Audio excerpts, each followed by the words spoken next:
Mesdames et messieurs, messieurs les porte-drapeaux, et vous, les jeunes sapeurs-pompiers, les jeunes citoyens et les enfants de nos écoles.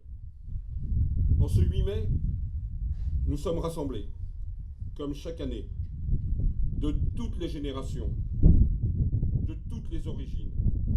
Nous sommes là pour commémorer non pas un armistice, mais une fête.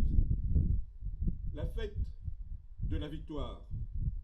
Non pas la victoire d'un pays sur un autre, d'un peuple sur un autre, mais la victoire contre le fascisme, contre le nazisme.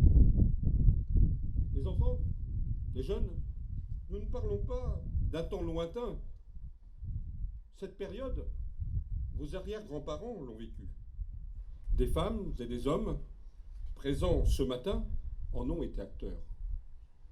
Il y a donc juste 74 ans, les 7 et 8 mai 1945, à Reims, puis à Berlin, les représentants du haut commandement allemand signaient avec les représentants des armées alliées l'acte de capitulation sans condition qui mettait fin en Europe à un terrible conflit au bilan effroyable. Des victimes par millions, 2,5% de la population mondiale, soit plus de 60 millions d'hommes, de femmes, d'enfants, issus de tous les continents, tués. Comme si toute la population de la France disparaissait en 6 ans. Des atrocités et des crimes contre l'humanité. Le génocide de 6 millions de Juifs, celui des Roms, dans cette entreprise de grande ampleur que fut l'Holocauste, qui, niant toute dignité humaine, entraîna les pires exactions dont furent victimes également les homosexuels, les handicapés, les opposants politiques. Des destructions massives, à la suite de bombardements pudiquement dits tactiques ou stratégiques, utilisés par tous les belligérants, tuant aveuglément les populations civiles, rayant totalement de la carte nombre de villes, détruisant les moyens de communication et de production. Et, horreur ultime, les bombes nucléaires larguées sur Hiroshima et Nagasaki, qui tuèrent 250 000 personnes dans une véritable tempête de feu et qui continuèrent leur œuvre de mort pendant de longues années. Tant de souffrances, tant de douleurs, tant de misère. Vous le voyez, cette guerre fut monstrueuse. Elle eut ses bourreaux, mais aussi ses héros, auxquels nous rendons hommage en ce 8 mai. Nous rendons hommage à ceux qui n'ont pas accepté l'armistice de 1940 et après avoir tout laissé, ont eu la volonté de rejoindre à Londres la France libre. Nous rendons hommage à ces hommes et ces femmes de tous âges qui ont eu le courage, malgré tous les risques que cela comportait, de s'engager dans la résistance, de rejoindre le maquis pour combattre les armées nazies et ont ainsi participé à la libération de notre pays. Nous rendons hommage à ceux qui se sont engagés après la libération pour poursuivre le combat au-delà de nos frontières, alors que dans notre pays, doucement, la vie reprenait son cours. Nous rendons hommage à ces justes qui, au péril de leur vie et de celle de leur famille, en n'écoutant que leur cœur, ont protégé et sauvé des Juifs traqués par les autorités allemandes et celles de l'État français pour être déportés et exterminés. Dans la France troublée des années de guerre, ce sont ces Français-là, au rang desquels figurent des Morangissois dont les noms seront lus tout à l'heure, qui, aux côtés de Charles de Gaulle, Jean Moulin, Pierre Brossolette, Germaine Tillon, Lucie Aubrac, ont agi selon leurs convictions profondes. Anonymes ou célèbres, ils étaient relativement peu nombreux, mais ils sont l'honneur de notre pays. Ce sont eux les patriotes qui, fiers de leur patrie, en défendant la France, servaient une cause qui la dépassait et défendait des valeurs universelles. Dans cette journée, nous rendons hommage aux victimes, nous célébrons les héros, mais nous devons aussi comprendre et retenir les leçons de l'histoire.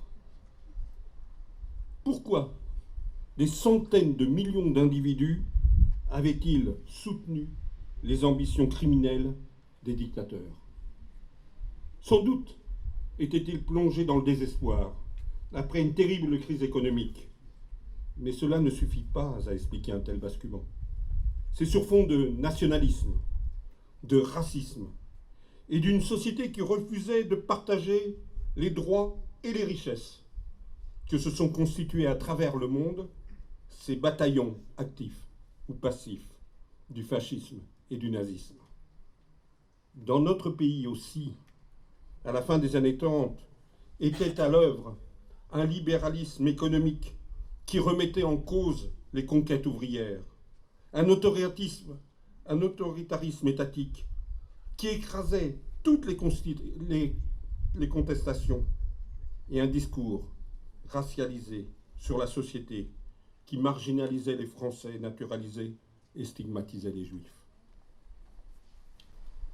Il ne fut donc pas étonnant que Pétain, arrivé au pouvoir, puisse se glisser dans le mouvement initié par les dictateurs pour rétablir les délits d'opinion et d'appartenance, mettre en œuvre des lois antisémites, puis l'arrestation des opposants politiques et des résistants. Lourde déconvenue pour notre modèle républicain. Mais rappelons comment, sur les décombres, les horreurs et les déchirements de cette guerre, notre pays s'est relevé, reconstruit, s'est projeté dans l'avenir. C'est dans un pays qui avait compté 600 000 victimes civiles et militaires, dont les capacités industrielles étaient détruites, les moyens de communication hors d'usage, avec des millions de personnes sans logement, qui avaient faim à cause des pénuries alimentaires importantes, qui avaient froid, faute de charbon pour se chauffer, que le défi de la reconstruction a été engagé sur les bases de la solidarité. Oui, c'est dans un pays ravagé, exsangue, qu'a été mis en place le programme du Conseil national de la résistance et des mesures dont aujourd'hui on dit qu'elles seraient trop coûteuses. La sécurité sociale, les retraites généralisées, le droit à la culture et à l'éducation pour tous, les lois sociales ouvrières et agricoles. C'est ainsi que les Français sont sortis des difficultés et que la France est redevenue un pays qui compte à l'échelle du monde.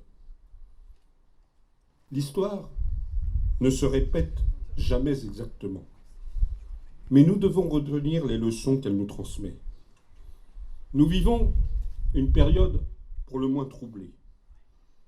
Fondamentalisme religieux, inégalité de plus en plus insupportable, financiarisation excessive de l'économie et crise écologique minent nos sociétés, compromettent notre sécurité et même l'avenir de l'humanité. Dans ce contexte, nous devons nous rappeler que c'est quand la République a trié parmi ses enfants et désigné des boucs émissaires, quand elle a oublié son versant social, qu'elle a fait place au pire. Et qu'au contraire, quand elle a mis au premier rang la solidarité, qu'elle s'est relevée. Plus que jamais, nous devons être vigilants, rappeler, partager et mettre en œuvre réellement les valeurs qui fondent notre République.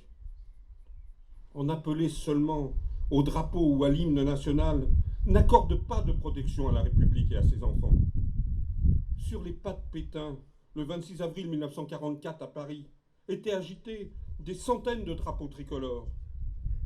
4 mois plus tard, le 26 juin 1944, les mêmes drapeaux tricolores accompagnaient le général de Gaulle pour son entrée dans Paris libéré.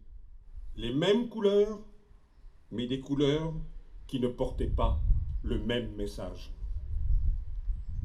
La France est grande et les Français vivent mieux quand elle porte haut et fort les valeurs modelées dans la Révolution et dans la construction de la République, quand elle condamne fermement tous les racismes et l'antisémitisme, quand elle se montre accueillante pour ceux qui ont souffert, et qu'elle agit concrètement pour la liberté de tous, l'égalité de droit et l'égalité réelle, et qu'elle n'oublie pas le troisième élément du triptyque républicain, la fraternité.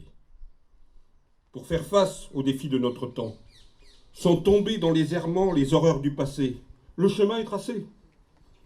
Dans la droite ligne des héros que nous célébrons aujourd'hui, à chacun d'entre nous d'agir, dans nos responsabilités respectives, en tout endroit de nos vies, qu'elles soient professionnelles, sociales et même familiales, avec une ligne directrice: plus de liberté, plus d'égalité, plus de fraternité.